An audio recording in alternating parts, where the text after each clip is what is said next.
सास का घूंघट पार्ट 4। अब तक हमने देखा कि देविका के ससुराल के आदमी औरतों को घर के अंदर नहीं आने दे रहे हैं। देविका उन्हें पुलिस में जाने की धमकी देती है, जिससे पूरे गांव में अफरा तफरी मच जाती है। तभी गांव का एक आदमी सरपंच को बुलाकर ले आता है। सरपंच उनके घर के बाहर का नज़ारा देखकर कहते हैं, जोगिंदर जी, ये आपके घर की औरतों ने कैसा हंगामा मचा रखा है। आपका घर तो संस्कारों की मिसाल था, लेकिन ये मैं क्या देख रहा हूँ। आपके घर की किसी औरत ने घूंघट नहीं कर रखा। सरपंच जी, हमारे घर की औरतों को इस देविका ने बहकाया है। हमने पहले ही इन सबको चेतावनी दी थी कि अगर ये घर से बाहर गई तो हम इन्हें घर में नहीं आने देंगे। अब ये देविका हमें धमकी दे रही है कि पुलिस को बुलाएगी। क्या? पुलिस? इस गांव का बरसों पुराना इतिहास रहा है। इस गांव में कभी पुलिस नहीं आई। गांव के सभी फैसले हमने मिलजुल कर किए हैं। जोगिंदर, तुम्हारे घर का फैसला पंचायत करेगी। सरपंच जी, आपने ठीक कहा। पंचायत दोनों तरफ की बातें सुने और जो भी फैसला पंचायत करेगी वो हमें मंजूर होगा। तो ठीक है, आज दोपहर को सभी गांव की चौपाल पर इकट्ठा होंगे और वहीं तुम्हारे घर का फैसला होगा। सरपंच वहां से चला जाता है। घर के आदमी घर के अंदर जाकर दरवाज़ा बंद कर लेते हैं और घर की औरतें वहीं घर के बाहर पेड़ के नीचे बैठ जाती हैं। तभी विमला कहती है, देविका बहू, तुम्हें भूख लगी होगी ना? नहीं माँ जी, मुझे भूख नहीं लगी, मैं ठीक हूँ। बहू, तेरा बच्चा छोटा है अभी, तुझे भूखा नहीं रहना चाहिए। वेदा, सुजाता, जाओ पास में जो पंडित जी का बाग है ना, वहाँ से कुछ फल तोड़ लाओ। वीना और सुजाता पास के बगीचे से खूब सारे फल तोड़ कर ले आती हैं। सभी औरतें फल खाती हैं। तभी देविका कहती है, आप सब घर से बाहर निकली, घूंघट उतार दिया तो इन मर्दों की इज्जत चलेगी, लेकिन हम सब घर के बाहर भूखे प्यासे बैठे हैं। इस बात पर इन अहंकारी मर्दों को शर्म क्यों नहीं आ रही? हाँ देविका, तुम ठीक कह रही हो। अगर हम मर भी जाए ना, तब भी इन मर्दों के लिए इनके बनाए गए नियम कानून ही अहम रहेंगे, हम नहीं। सुजाता भाभी, मुझे तो सबसे ज़्यादा सचिन पर गुस्सा आ रहा है। उसने मुझसे लव मैरिज की थी, क्या क्या वादे किए थे कि मेरा साथ कभी नहीं छोड़ेगा, और आज उसने मेरा साथ छोड़ दिया। अपने बच्चे को एक बार भी नहीं देखा उसने। देविका, वो शुरू से ही ना डरपोक रहा है, लेकिन इन सारी बातों को छोड़ो। मुझे तो इस बात की चिंता हो रही है कि पंचायत में न जाने क्या फैसला होगा। पता नहीं वो इंसाफ करेंगे भी या नहीं। वीना दीदी, आपको अभी भी पंचायत से इंसाफ मिलने की उम्मीद है? अगर इस गांव की पंचायत में सच में इंसाफ करने की भावना होती तो सरपंच जी अभी हमें घर के अंदर जाने देते। देखा नहीं कितना जहर उगल कर गए हैं हमारे खिलाफ। तो बहू, अब हम क्या करेंगे? पंचायत तो हमारे खिलाफ ही फैसला सुनाएगी। पहले तो हम अपनी सारी बातें रखेंगे। अगर ये लोग नहीं माने तो आपको वही करना होगा जो मैं कहूँगी। लेकिन एक बात आप याद रखना, किसी भी सूरत में हम झुकेंगे नहीं, क्योंकि हम सही हैं। देविका सभी औरतों को समझा रही थी। तभी वहाँ एक गांव वाला आता है। आप सभी को पंचायत में बुलाया है। उस गांव वाले की बात सुनकर सभी औरतें पंचायत में पहुंचती हैं। वो देखती हैं कि उस पंचायत में सारा गांव इकट्ठा हो गया है। बहुत सारी औरतें लंबे लंबे घूंघट करके वहां आई हुई हैं। तभी पंचायत की कार्यवाही शुरू की गई और घर के आदमियों से पूछा गया कि वो घर की औरतों को घर में क्यों नहीं रखना चाहते। हमारे घर की औरतें ना तो घूंघट उतारती है और ना ही किसी डॉक्टर से इलाज करवाती है, और हमारे मना करने के बाद भी इन सब ने घर से बाहर कदम रखा, हमसे ऊंची आवाज़ में बात की। हमने इन सबको चेतावनी भी दी, लेकिन इन्होंने हमारी बात नहीं सुनी। अब ये सभी औरतें हमारे घर में नहीं रह सकती। अब औरतें अपना पक्ष रखें।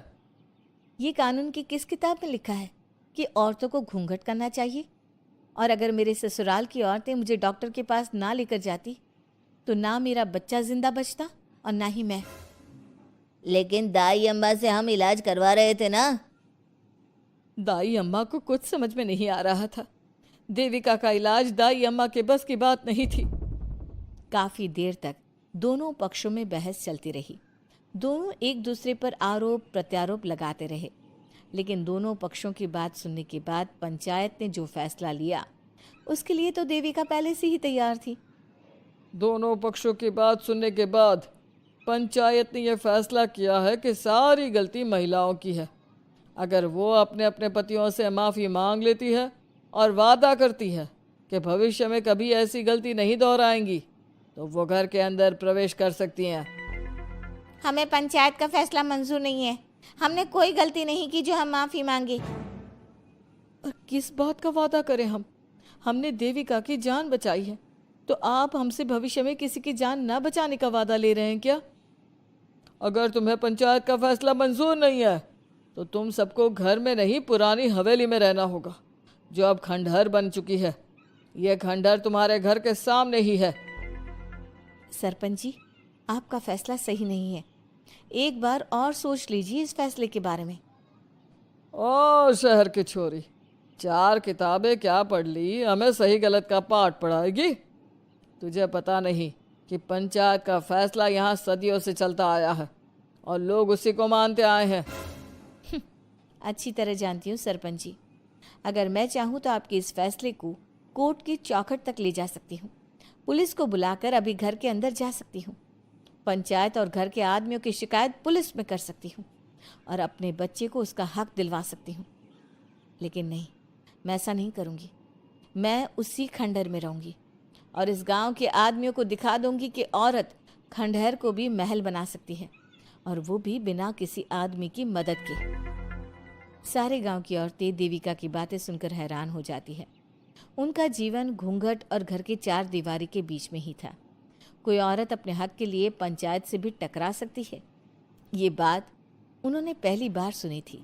अब देविका घर की औरतों के साथ खंडहर में चली जाती है। माँ जी, ये खंडहर तो काफ़ी पुराना है। भाभी, खंडहर पुराने ही होते हैं। मुझे तो डरावना भी लग रहा है। मैं डर की वजह से कभी इस खंडहर के आसपास भी नहीं आई, लेकिन मुझे क्या पता था कि एक दिन इसी में रहना पड़ेगा। ये तो टूटा फूटा भी पड़ा है। माँ जी, एक काम करते हैं, ये खंडहर तो काफ़ी बड़ा है, इसलिए एक हिस्से की साफ सफाई करके उसे ही रहने लायक बना देते हैं। बाद में धीरे धीरे पूरा खंडहर ठीक कर लेंगे। हाँ बहू, तुम ठीक कह रही हो। विमला भाभी और मैं इस खंडहर के टूटे हुए हिस्सों पर मिट्टी और ईंटें लगा देते हैं। सुजाता और विना, तुम साफ सफाई कर लो। सभी औरतें मिलकर खंडहर के एक हिस्से को सुधारना शुरू कर देती है और काफ़ी देर तक मेहनत करने के बाद वो उस हिस्से को काफ़ी हद तक अच्छा कर लेती हैं। और इसी तरह रात हो जाती है। सभी औरतें बैठकर बात करती है। माँ, हमने इस खंडहर को घर तो बना दिया है, लेकिन ये घर चलेगा कैसे? हाँ माँ जी, मैं भी यही सोच रही हूँ। और हम सब तो बड़े हैं, गर्मी सर्दी भूख कुछ भी आसानी से बर्दाश्त कर सकते हैं, लेकिन देविका का बेटा बहुत छोटा है, उसे तो हमें अच्छी तरह से पालना होगा ना। मैं भी यही सोच रही हूँ कि आगे हमें क्या करना चाहिए। कम्मू और मैं मिलकर मिट्टी का चूल्हा और मिट्टी के बर्तन बना देते हैं। कुछ दिन के लिए खाने का इंतज़ाम भी हो जाएगा, क्योंकि यहाँ पर खेत और बाग बगीचे आसपास ही हैं, कहीं से कुछ भी ले सकते हैं। पहले आप मुझे ये बताइए कि आप सब लोगों को आता क्या है? मतलब कोई ऐसा काम जिसका आपको शौक हो, जो आपने बचपन से किया हो। बहू, तेरे दिमाग में चल क्या रहा है? माँ जी, बहुत कुछ चल रहा है। बस अब हमारा सारा ध्यान इस बात पर होना चाहिए कि हम अपने लिए अच्छे से अच्छा क्या काम कर सकते हैं। आप सब हिम्मत से और समझदारी से काम लो, फिर देखना हम इस खंडहर को भी महल बना देंगे। इसके लिए सबसे पहले हमें आत्मनिर्भर बनना होगा। देविका सभी को समझा रही थी, तभी उसका बेटा रोने लगा। उसने अपने बेटे को गोद में उठाया और उसे चुप कराने लगी। अब देविका के सामने सबसे बड़ी चुनौती थी कि वो किस तरह से ससुराल की औरतों को आत्मनिर्भर बनाए और किस तरह से अपना घर चलाए। हमारे प्यारे दर्शकों, अब आप बताइए, देविका और घर की सभी औरतों ने अपने पतियों से माफी ना मांगकर सही किया या गलत? क्या उनका खंडहर में रहने का फैसला सही था? अब देविका को क्या कदम उठाना चाहिए, हमें कमेंट में जरूर बताना। हमारी कहानी को लाइक, शेयर और चैनल को सब्सक्राइब करना मत भूलना।